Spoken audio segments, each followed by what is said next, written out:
आप देख रहे हैं नर्मदा की पुकार और मैं हूं आपके साथ मानवी ठाकुर। चलिए रुक कर लेते हैं आज की खास खबरों की ओर। 4 बार के स्वर्ण पदक विजेता काशी हिंदू विश्वविद्यालय वाराणसी से श्री साकेत धाम पीठाधीश्वर श्री महंत श्री भगवान वेदांताचार्य रसिक जी, राष्ट्रीय सचिव आर्यावर्त षड्दर्शन साधु मंडल भारत। 4 बार के स्वर्ण पदक विजेता काशी हिंदू विश्वविद्यालय वाराणसी से श्री साकेत धाम पीठाधीश्वर श्री महंत श्री भगवान वेदांताचार्य रसिक जी द्वारा बताया गया बड़े ही महत्व के साथ नवरात्रि के महापर्व को बड़े ही महत्व के साथ बताया गया। लगातार 9 दिनों तक मां की आराधना की जाती है। साकेत धाम में 9 हवन कुंडी भी बनी हुई है, जो पहले दिन से ही 9 दिनों तक शाम की समय लगातार हवन किया जाता है। मां की आराधना क्यों और कैसे की जाती है, अपने हिंदू धर्म में विस्तार से जानकारी दी श्री साकेत धाम पीठाधीश्वर श्री महंत श्री भगवान वेदांताचार्य रसिक जी ने। जय अम्बे। मैं श्री पीठाधीश्वर श्री महंत श्री भगवान वेदांताचार्य रसिक साकेत धाम दमोह से माँ के सभी भक्तों को एक विशेष पर्व जिसे आप नवरात्रि के रूप में मनाते हैं जान रहे हैं।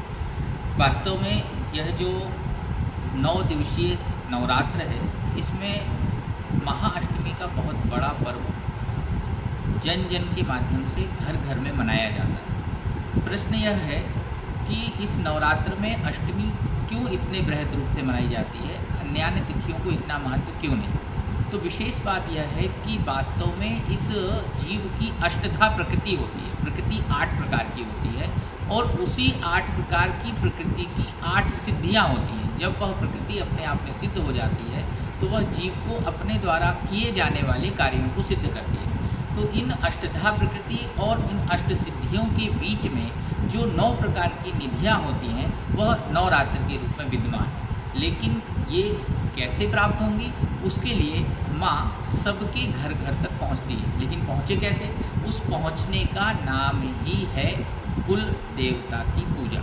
यह कुल देवता की पूजा लोकोपचार में कहीं कहीं मेहर के नाम से भी जानी जाती है।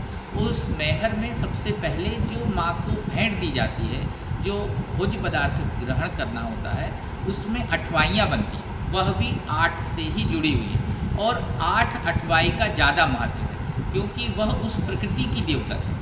तो 8 अठवाइयों के ऊपर 8 गुलेरियाँ रखकर उस मेहर की पूजा की जाती है। इसलिए महाअष्टमी को इस बृहद रूप में प्रत्येक घर में माना जाता है और माँ का प्रसाद ग्रहण कर भक्त ये समझते हैं कि हमने माँ का अनुग्रह प्राप्त किया। ये तो महाअष्टमी की बात होगी।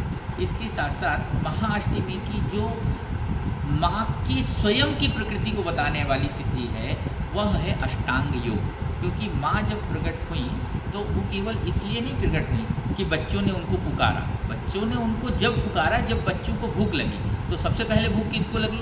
सबसे पहली भूख लगी ब्रह्मा को। क्योंकि ब्रह्मा को सृष्टि बनाने के लिए जो इच्छा शक्ति को ही भूख कहते हैं। भूख कहीं अलग से प्रदान होने वाली वस्तु नहीं है। तो यह इच्छा शक्ति जो हुई कि मैं सृष्टि करूँगा, लेकिन सृष्टि करूँ कैसे, मुझे नहीं पता है। तो ब्रह्मा की पहली पुकार सुन के जो सिद्धिदात्री के रूप में माँ का आना हुआ, अष्टमी में माँ का जो आना हुआ, महागौरी के रूप में जो आना हुआ, इन सारे रूपों में माँ ने ब्रह्मा को वह शक्ति प्रदान की। कालांतर में चल के फिर वह शिव को भी प्रदान हुई और फिर वह विष्णु को भी मिली। तो यह महाअष्टमी का विशेष पर्व है जिसे हमें घर घर में मनाना चाहिए। गुरुजी, आपका क्या विशेष महत्व रहा? लगातार ही आपने 9 दिनों तक माँ की बारी में इतना सारा आपकी वाणी द्वारा बखान किया गया, क्या महत्व है आपका? देखिए, विशेष बात तो यह है कि लोग बार बार हमसे कहते थे कि देखिए नवरात्रि शब्द है।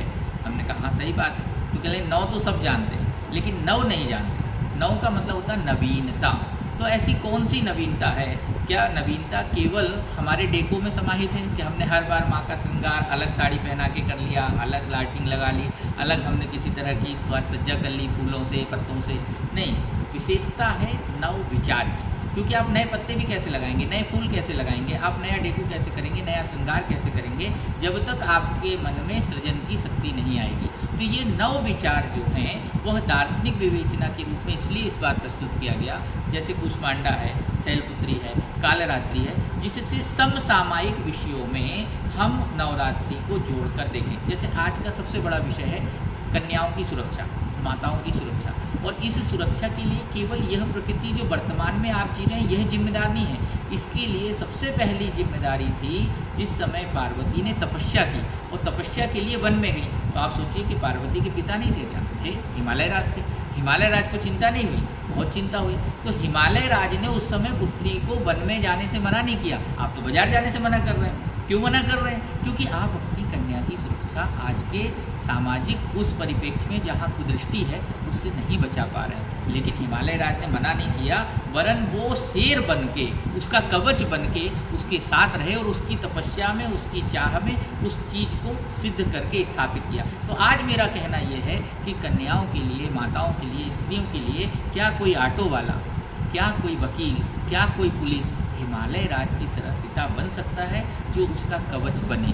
इसलिए इस नवरात्रि में नव विचार के, नव दार्शनिक परिपेक्ष में इस विवेचना को प्रस्तुत किया है, केवल समसामयिक विषय के समायोजन के लिए, उनके समन्वय के लिए। क्योंकि नवरात्रि जो है वो ऋतुओं का समन्वय है। एक ऋतु से दूसरे ऋतु में जब सूर्य जाता है, जब हमारी प्रकृति बदलती है, उस प्रकृति में कैसे हम अपने स्वास्थ्य को स्वस्थ रख सकें, क्योंकि यह नवरात्र जो है वो नाड़ी का विषय है। नाड़ी प्लस नारी, नारी से लेकर नाड़ी तक पहुंचने के लिए हमें नवरात्र में इस तरह के विचारों की आवश्यकता बनती है, जिसका सृजन हुआ और आप लोगों ने उसके माध्यम से बहुत बहुत धन्यवाद देना चाहूँगा कि उसे बहुत अच्छे तरीके से फैलाया है। तो मैं चाहता हूँ कि नवरात्र में आपको मेरी कृपा मिले। जय श्री राम।